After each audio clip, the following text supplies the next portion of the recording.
Hello बच्चों, नमस्कार। तो कैसे आप सभी? उम्मीद है शानदार होंगे, जबरदस्त होंगे। आज हम जो कक्षा 10 की जो गणित है उसकी जो कुछ एक्सरसाइज है उनका अपन आज रिवीजन करेंगे, ठीक है। और जो मैं रिवीजन करूंगा उसी से आप पूरी एक्सरसाइज करना सीख सकोगे। तो क्लास को पूरा देखना, और आपको मैं जो विश्वास दिलाता हूँ कि इस क्लास से आपको कुछ ना कुछ क्वेश्चन जरूर एग्जाम में देखने को मिलेंगे। तो चलते हैं हमारे क्वेश्चंस पे। तो पहले दूसरी एक्सरसाइज कर रहे हैं हम बहुपद, ठीक है, पॉलिनोमियल। तो ये कह रहा है कि बहुपद पी एक्स के लिए देखो, अगर आपको कोई इक्वेशन दी हुई हो जैसे a x square plus b x plus c, आपको सभी को पता है कि एक द्विघात समीकरण है क्योंकि इसमें अधिकतम घातांक कितनी है, 2 है, ठीक है। तो इसमें अगर शून्यकों का योगफल पूछ ले तो देखो अल्फा और ये जो बीटा है ये हमारा शून्यक है। तो अगर शून्यकों का योगफल हमें पूछे तो अल्फा प्लस बीटा होगा माइनस बी बाई ए, ठीक है। और शून्यकों का गुणनफल पूछ ले तो अल्फा बीटा इक्वल टू होगा सी बाई ए, ओके। तो ये हमारा एक जो द्विघात समीकरण है उससे रिलेटेड हो गया, ओके। नेक्स्ट है, अगर आपसे कोई ये पूछ ले कि एक ग्राफ है, जैसे ये एक ग्राफ है, ओके। तो ये ग्राफ ऐसे चल रही है मान लो, तो ये आपसे पूछ ले कि ये पी एक्स पर कितनी बार काट रही है, फिर इसके कितने गुणनखंड है, कितने गुणांक है।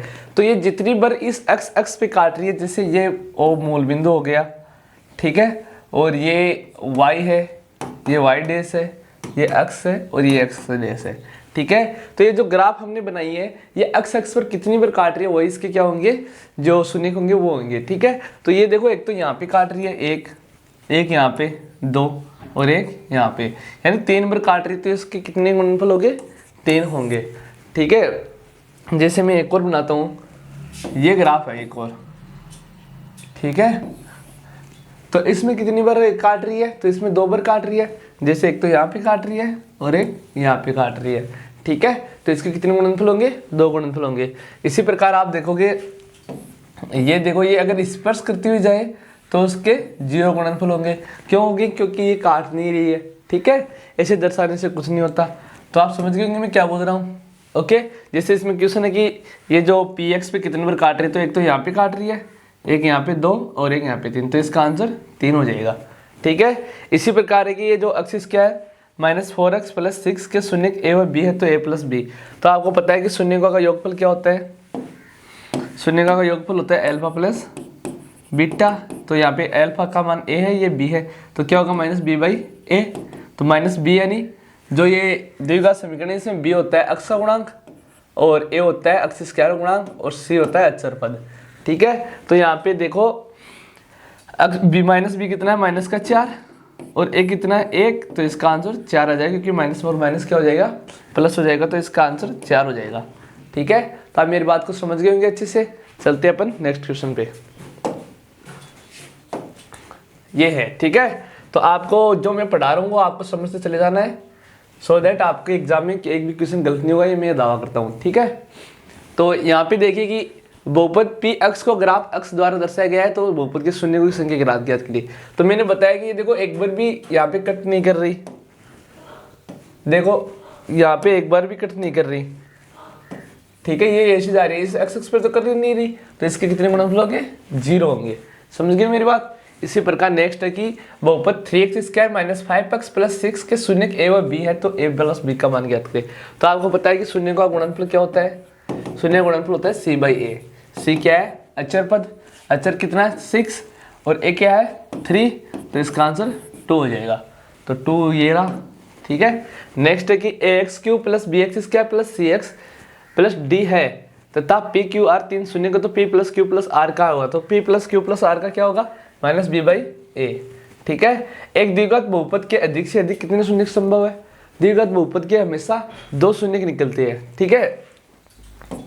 तो आपको कर लेना है, ठीक है। नेक्स्ट है कि निम्नलिखित में से कौन सी बहुपद नहीं है, तो आपको इनको सोल्व करके देखना है, एक्स स्क्वायर गुणांक सोल्व करके देखना है, इसके सोल्व करके देखना है। अगर कहीं पे भी आपको एक्स स्क्वायर की पद में कोई संख्या नहीं मिल रही तो इसका मतलब क्या है, वो बहुपद नहीं है, आपको सोल्व करके देख लेना है, ठीक है। एक्स स्क्वायर माइनस 9 के शून्य के, तो देखो एक्स स्क्वायर माइनस 9 शून्य पूछा है तो बराबर 0, okay. X square equal to 9 और एक्स इक्वल टू √9, तो आंसर आ जाएगा प्लस माइनस 3, ठीक है। तो इसका आंसर हो जाएगा, ठीक है। समझ गया आप मेरी बात को। नेक्स्ट है एक द्विघात बहुपद x square plus b x plus c है, तो ए बी सी वास्तविक संख्या है, तो ए बराबर क्या नहीं हो सकता, ये पूछ रहा है कि a square plus x square plus b x plus c वास्तविक संख्या है, तो एक्स स्क्वायर क्या नहीं हो सकता, जीरो नहीं हो सकता, क्योंकि ये जीरो हो गया तो ये द्विघात बहुपद होगा ही नहीं। ठीक है, तो इस प्रकार आप कर लोगे।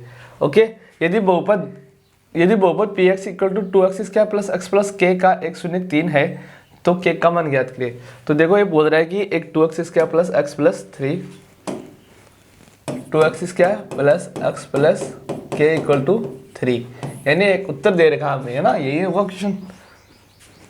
तो इसका आंसर में 3 दे रखा है, 3 निकालना है ना, तो यहाँ पे 0 लिखना है हमें, और x की जगह पे 3 पुट करना है। ओके, तो यहाँ पे देखो अपन 3 पुट करेंगे तो 2 इंटू 3 का square plus 3 plus k equal to 0, 3 3 9 2 18 plus 3 equal to 0, तो के इक्वल टू माइनस का 21 आंसर आ जाएगा। ठीक है, कर लोगे आप। नेक्स्ट है 4x square minus 4x plus 1 है, तो शून्यकों का योग और गुणनफल ज्ञात करिए। तो देखो शून्यकों का योग और गुणनफल किस प्रकार निकालोगे आप, देखो शून्यकों का योग होगा अल्फा प्लस बीटा, तो अल्फा का देखो योगफल का सूत्र minus b by a, b क्या है यहाँ पे, बी है -4, तो -4 और -4 कितना हो जाएगा, प्लस का 4। ठीक है, और ए कितना है, ए है 4, तो 4 से डिवाइड कर देंगे अपन, तो आंसर आ जाएगा हमारा 1। समझ गए आप, इस प्रकार कर लोगे ना। नेक्स्ट है इसका गुणनफल भी निकालोगे आप, गुणनफल कैसे निकलेगा, अल्फा बीटा इक्वल टू क्या हो जाएगा, सी बाई ए। ठीक है, और अल्फा का मान क्या है यहाँ पे, सी का मान क्या है 1 और ए का मान 4, तो 1/4 इसका क्या हो जाएगा, आंसर हो जाएगा। आप इस प्रकार कर लोगे। ठीक है, नेक्स्ट है द्विघात बहुपद लिखिए जिसके शून्यकों का योग है, गुणनफल 3 और 2 है।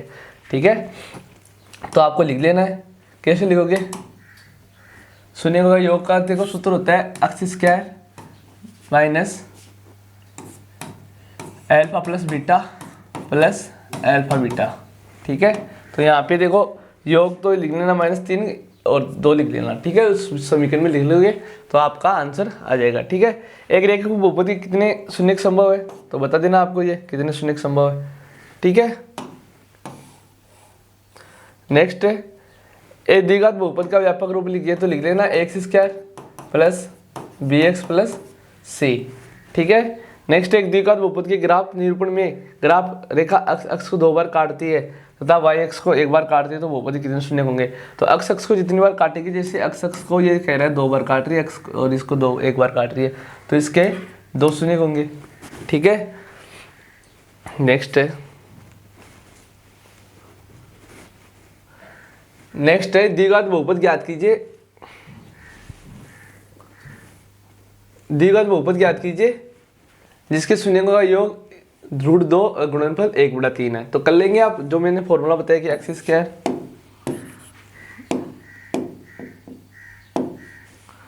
Square minus alpha plus beta x plus alpha beta, तो यहाँ पे गुणनफल है, योग है, तो योग के जगह √2x प्लस 1/3 ये लिख लेना माइनस एक्स स्क्वायर, इसका एलसीएम लोगे, एलसीएम लेके बराबर 0 रखोगे, ये 3 डिवाइड में इधर का मल्टीपल हो जाएगा, आपका जो इक्वेशन है वो बनकर तैयार हो जाएगी। ठीक है, समझ गया मेरी बात को। नेक्स्ट है ये शून्यकों की जांच करनी है, ज्ञात करना शून्य बराबर 0 रख के, ये कैसे होगा, देखो ये इस प्रकार होगा x प्लस 7 का whole square minus 5x plus 29 equal to 0। ठीक है, तो इस इक्वेशन सोल्व करना हमें, तो x square plus 49 plus 14x minus 5x minus 29 equal to 0। ठीक है, तो x square plus 9x plus ये करके देख लेना इक्वल टू 0। ठीक है, तो ये वो आ गया। ओके, फिर शून्य की निकालना है, तो शून्य की निकालेंगे अपन, अल्फा प्लस बीटा क्या होगा, minus b by a, b का मान कितना है -9, ए का मान 1, तो -9 उत्तर आ जाएगा। ठीक है, इसी प्रकार गुणनफल देखना है, alpha beta equal to C by A, C का मान कितना है 78, ए का मान 1, तो इसका आंसर आ जाएगा 78। ठीक है, समझ गया मेरी बात को।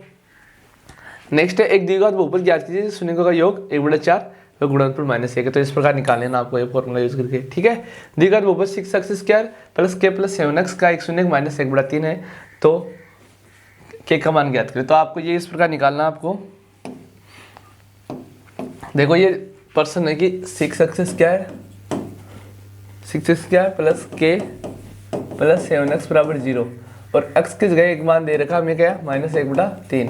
तो x की जगह पे यहाँ पे पुट कर लेंगे अपन 6 × 1/9 प्लस k प्लस 7 × -1/3 = 0।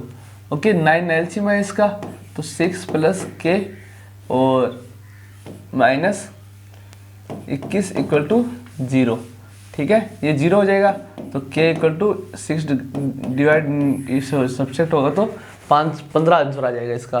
तो इस प्रकार आपकी जो ये एक्सरसाइज नंबर 2 है बहुपद वाली, इसको हमने जस्ट 10 मिनट में पूरा कवर कर लिया है, ठीक है। अब हम चलते हैं अगली एक्सरसाइज पे, ठीक है। तो अगली है, देखो रैखिक समीकरण। इसमें आपको 2 समीकरण दिए हुए होंगे और उसको बताना है, ठीक है। जैसे मैं आपको बता देता हूं,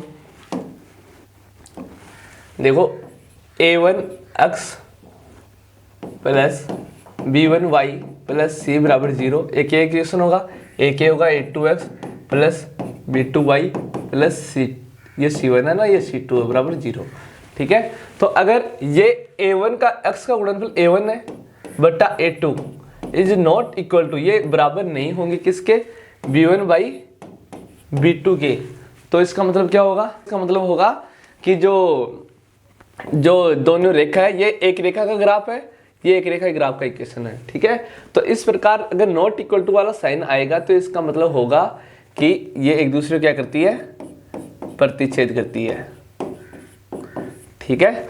और अगर a1 by a2 equal to b1 by b2 is not equal to c1 by c2 हो, तो ये क्या होगी, समांतर होगी, ठीक है। और अगर a1 by a2 is not equal to b1 by equal to b1 by b2 equal to c1 by c2, तो इसका आंसर क्या होगा, कि क्या होगी, समपाती होगी। आपको ये पता होना चाहिए, ठीक है।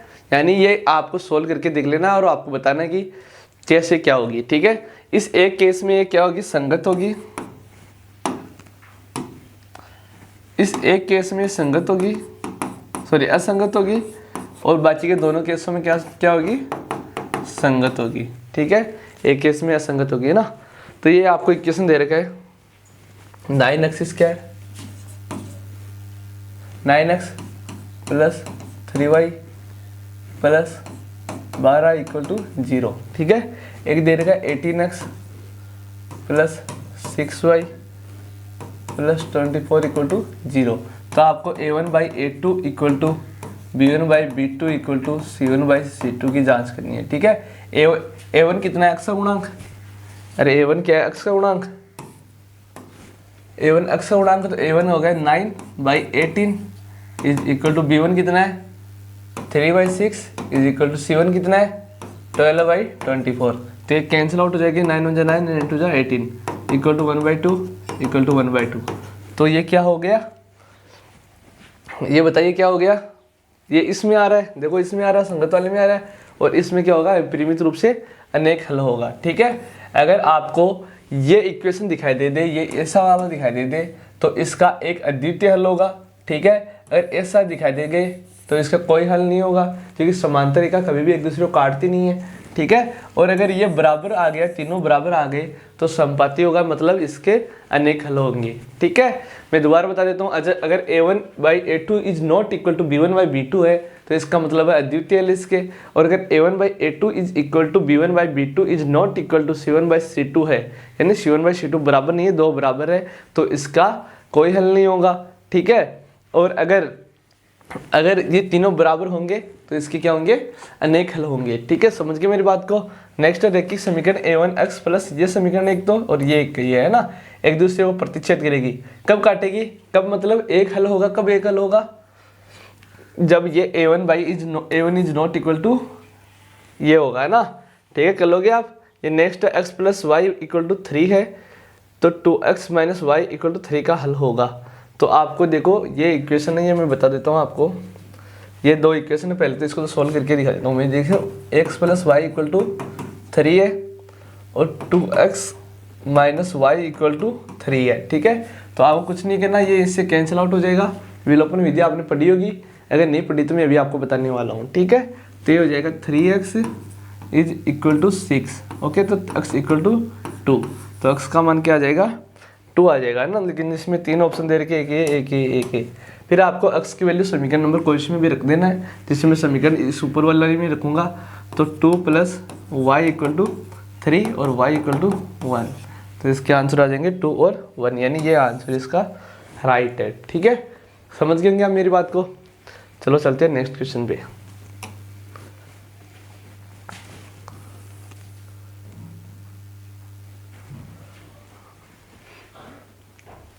ये देखो, ये बोल रहा है कि 2x plus 3y equal to 11 है। तो इसमें y बराबर क्या लिखना है हमें?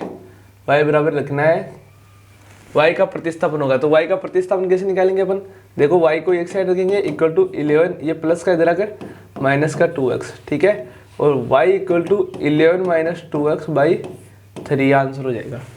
तो ये देख लो कहाँ पे है, ये आंसर हो जाएगा, ठीक है। समझ गए होंगे मेरी बात को? नेक्स्ट है 4x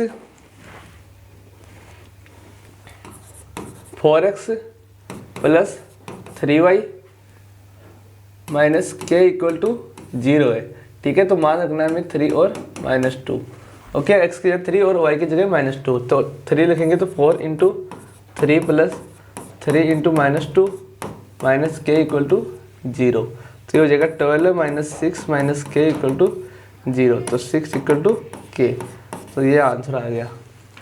तो यहाँ पे आंसर क्या हो जाएगा 6 हो जाएगा, ओके। नेक्स्ट है एक पेन और 5 पेंसिल का मूल्य 15 रुपये। तो माना कि पेन का मूल्य x है, माना कि पेन का मूल्य x है, तो पेन का मूल्य x और एक पेंसिल का मूल्य y है, तो ये 5y और इन तीनों का योग कितना है 15 रुपये है। तो ये क्वेश्चन हो जाएगा इसका, है ना। तो आप देख लेना, ये सी आंसर हो जाएगा इसका। कौन सा आंसर हो जाएगा, है ना। तो विलोपन विधि में रेखीय समीकरण युग्म की विलोपन विधि में एक चर को 2 चर में व्यक्त किया जाता है, एक चर को विलुप्त किया जाता है, युग्म का ग्राफ बनाकर हल किया जाता है। तो क्या किया जाता है रेखीय समीकरण में विलोपन विधि में? एक चर दूसरे चर के पद में व्यक्त किया जाता है, ये होगा आंसर होगा इसका, है ना, ठीक है। नेक्स्ट है 5x minus y equal to 5 किस हल के लिए संतुष्टि है? तो ये बोल रहा है कि आपको एक इक्वेशन दे रखा है जिसका है 5x minus y equal to 5। तो ये 5 आंसर कौन सी वैल्यू रखेंगे तब आएगा?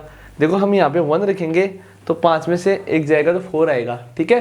लेकिन हमें आंसर लाना है कितना है 5 लाना है, ठीक है। नेक्स्ट है हमें अगर हम 2 रखेंगे तो ये देखो 2 पे सेटिस्फाई कर जाएगा। जैसे 5 मल्टीपल 2 माइनस ये देखो ब में 5 और रखना है इक्वल टू 5 लाना है, तो 5 दूनी 10 माइनस 5 इक्वल टू 5, तो 5 इक्वल टू 5। तो इसका आंसर क्या हो जाएगा? आंसर हो जाएगा, ओके। नेक्स्ट है के किस मान के लिए रैखिक समीकरण युग्मों 3x equal to y plus 1 और 2k माइनस 1 x का कोई हल नहीं है। तो आपको ये सोल्व करके देख लेना है, यहाँ पे इसको बराबर करके चेक कर लेना, ठीक है। कर लोगे आप इस प्रकार। तो देखो नेक्स्ट है दो संख्याओं का अंतर 26 है, तो इसका बीजगणितीय रूप होगा, तो होगा x minus y equal to 26, ठीक है। नेक्स्ट है 3x plus 2y equal to 5 के लिए x और y के हल लिखिए। तो x और y के हल लिख लेना है। ये बोल रहा है कि 3x, ये बोल रहा है 3x plus 2y equal to 5 है, तो इसके हल लिखना है। तो आपको x की जगह देखो 1 लिखना है, y की जगह 1 लिखना है, तो 3 प्लस 2 इक्वल टू 5 और 5 इक्वल टू 5, ये आंसर आ जाएगा, ओके। नेक्स्ट है 2x plus y minus 6 equal to 0 और 4x minus 2y minus 4 equal to 0 की प्रकृति बताइए। तो प्रकृति आपको बता देनी है। ये बोल रहा है 4 पेंसिल मतलब एक पेंसिल का x रुपये, तो 4 का 4x, 4 पेंसिल 7 कलम यानी 7y, इनका मूल्य कितना है 50 रुपये है, ठीक है। नेक्स्ट जबकि 7 पेंसिल यानी 7x और 5 कलम यानी 5y, इनका मूल्य कितना है 46 रुपये है, ठीक है। तो इसे बीजगणितीय रूप में लिखे, तो ये देखो हमने लिख दिया, ओके। कर लोगे आप। नेक्स्ट एक आयताकार बाग की लंबाई इसकी चौड़ाई से कितनी अधिक है, 4 मीटर है। तो आपको बता देना आयताकार बगीचे की लंबाई कितनी है, एक्स चौड़ाई से 4 मीटर अधिक है, तो चौड़ाई में 4 + y। ओके, नेक्स्ट बोल रहा है अर्ध परिमाप 40 मीटर है, तो इसे बीजगणितीय रूप में लिखे। तो आपको पता है कि आयत का परिमाप कितना होता है, 2 × लंबाई प्लस चौड़ाई, अर्ध परिमाप मतलब बट्टा 2, 2 से 2 कट जाएगा, तो लंबाई प्लस चौड़ाई, लंबाई x + y, x की जगह पे वैल्यू पुट करनी है, तो 4 + y + y = 2y + 4। समझ गए होंगे आप मैं क्या कर रहा हूँ। ओके, नेक्स्ट चलते हैं अगले क्वेश्चन पे।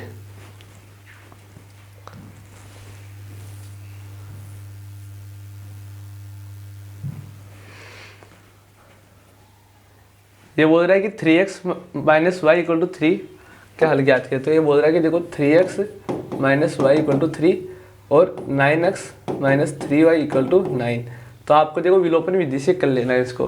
विलोपन विधि का मतलब ये है कि या तो ये 9x है तो ये भी 9x करो, या फिर ये y है तो इसको 3y करो, या फिर y करो। ठीक है, इसके लिए हम क्या करेंगे, नीचे वाले में से 3 कॉमन ले लेंगे समीकरण 1 में। तो 3 कॉमन लेंगे तो क्या होगा, 3x - y = 9। ठीक है, ये 3 इसमें डिवाइड में जाएगा तो क्या हो जाएगा, 3x - y = 3। अब इस समीकरण 1 और इस 2 से क्या कर लेंगे अपन, ये देखो थोड़ा गलत दे रखा है इसमें, क्या दे रखा है, गलत तो ये है। ठीक है, क्योंकि ये होगा ही नहीं, ये दोनों तो बराबर आ रही है। ठीक है, ये गलत है ना। दो संख्याओं का अंतर कितना है, 26 है। तो माना कि पहली संख्या x है, दूसरी संख्या y है, तो इनका अंतर कितना है, 26 है। ठीक है, एक संख्या दूसरी का तिगुनी है, यानी जो पहली संख्या मान लो अपन पहली है, वो दूसरी की क्या है, तिगुनी है। ठीक है, तो उन्हें ज्ञात करें। तो ये देखो इस x की वैल्यू इस समीकरण में रखनी है। ठीक है, तो ये हो जाएगा 3y - y = 26 और 2y = 26 और y = 26/2। तो इसका y का मान आ जाएगा 13। एक संख्या तो 13 आ गई और एक कितना आ जाएगी, यहाँ पे y की वैल्यू रखेंगे तो 39। ठीक है, नेक्स्ट विलोपन विधि का प्रयोग करते हुए 2x + 3y = 8। देखो ये बोल रहा है विलोपन विधि का प्रयोग करके 2x + 3y = 8 और 4x + 6y = 7 इसको हल करना है। ओके, तो आपको क्या करना है, देखो यहाँ पे विलोपन विधि का मतलब ये है कि इसको बराबर करो या इसको बराबर करो, यानी इसके लिए आप मल्टीपल कर सकते हो, डिवाइड कर सकते हो। ठीक है, तो मैं यहाँ पे क्या करूँगा, इसको 2 से मल्टीपल कर दूंगा, तो ये हो जाएगा 4x + 6y = 16।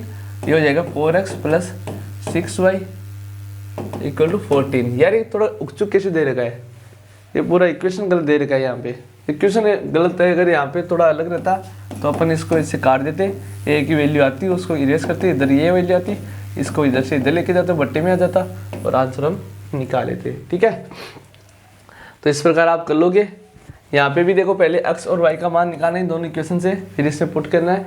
इस प्रकार आप इस प्रश्नावली को पूरी निकालोगे। तो हमने अभी 2 प्रश्नावली कंप्लीट कर ली है, एक तो तीसरी और एक चौथी, सॉरी दूसरी और एक तीसरी। ठीक है, तो उम्मीद है आपको क्लास अच्छी लगी होगी। अगर क्लास अच्छी लगी तो वीडियो को लाइक करना, शेयर करना और अपने दोस्तों के साथ जरूर भेजना, ताकि हम अगली क्लास को भी आपसे जल्द ही रूबरू करा दें। ठीक है, धन्यवाद, मिलते हैं अगली क्लास में इसी और उत्साह उमंग के साथ। ठीक है, थैंक यू।